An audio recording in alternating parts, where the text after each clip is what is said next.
प्रश्न ये है कि सीआरपीसी में सबसे इम्पॉर्टेंट पार्ट क्या है।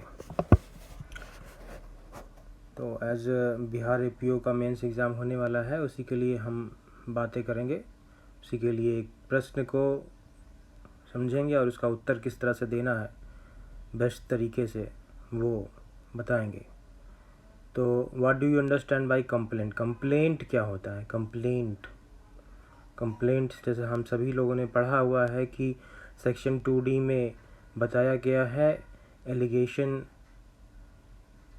लगाया जाता है मजिस्ट्रेट के सामने, ओरली चाहे हो चाहे राइटिंग में, लेकिन प्रैक्टिकली ऐसा नहीं होता है। ओरली कोई भी मजिस्ट्रेट अलाउ नहीं करता कि आप आके बोल दीजिए हमें। बस वकील साहब एक साथ में रहते ही हैं, इसीलिए वो कुछ एप्लीकेशन लिख करके प्रॉपर तरीके से जो भी जैसा वहाँ का फॉर्मेट होता है उसमें लिख करके मजिस्ट्रेट साहब को सबमिट करते हैं, वही कंप्लेंट है।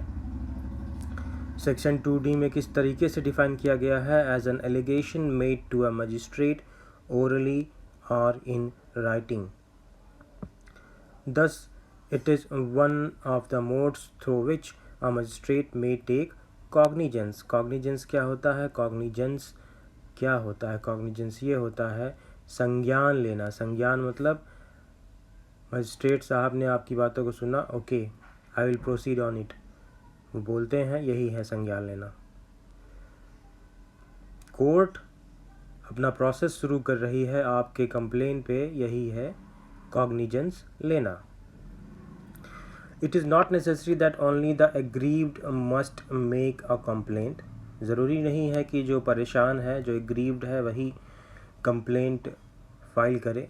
Any person may set the law in motion. Any person may set the law in motion. इस तरीके के सेंटेंसेस जब आप मेंस एग्जामिनेशन के कॉपी में लिखेंगे तो ज़रूर आपको अच्छे मार्क्स मिलेंगे। Any person may set the law in motion if he is aware of commission of crime. Aware है वो क्राइम होने के लिए, जानता है वो क्राइम हो चुका है या होने वाला है उसके बारे में।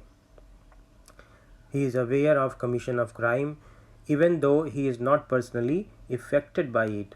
देखिए यहाँ पे गलत स्पेलिंग लिखी हुई है। इस तरीके के बुक्स में बहुत ज़्यादा स्पेलिंग मिस्टेक्स होते हैं, इसलिए मैं तो कहूँगा कि भैया बहुत ही ध्यानपूर्वक आप लोग इसको पढ़ें। मैं आपको दिखाता हूँ, सॉरी ये यहाँ से आएगा, ये मैं इसको पेन ले रहा हूँ यहाँ पे। ये देखिए, ये जो इफेक्टेड लिखा गया है, इफेक्टेड ऐसे नहीं लिखा जाएगा। Affected, he is not personally affected, AFFE से शुरू होगी इस पे spelling. He is not personally affected by it, okay. तो the word complaint has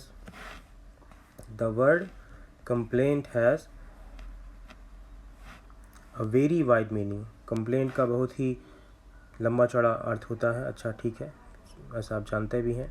no particular form is prescribed. कोई पर्टिकुलर फॉर्म नहीं है, मतलब कंप्लेन कर किया जा सकता है, ओरली किया जा सकता है या किसी रिटन फॉर्म में दिया जा सकता है। प्रैक्टिकली वो रिटन फॉर्म में ही दिया जाता है। A petition addressed to magistrate containing an allegation that an offence has committed। ये अपराध हो चुका है, इस तरीके की बात मजिस्ट्रेट के सामने बताई जाती है, यही पटिशन देना होता है लिख करके।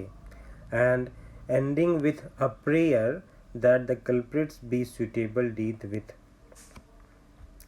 क्या क्या होगा कंप्लेंट में, देखिए ये मोहम्मद यूसुफ वर्सेस अशफाक जहां 2006 का सुप्रीम कोर्ट का जजमेंट है। इसको आप नोट कर लीजिए। कंप्लेंट जब भी पूछा जाएगा इस जजमेंट को कोट कीजिए।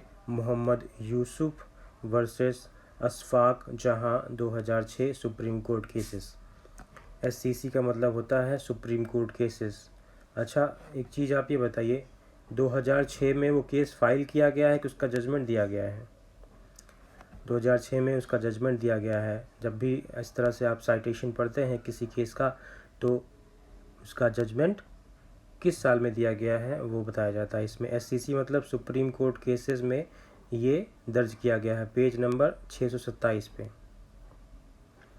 पेज नंबर ज़रूरी नहीं होता है साइट करने के लिए, आप बस ये बताएंगे मोहम्मद यूसुफ वर्सेस अशफाक जहां 2006 सुप्रीम कोर्ट केसेस। ओके,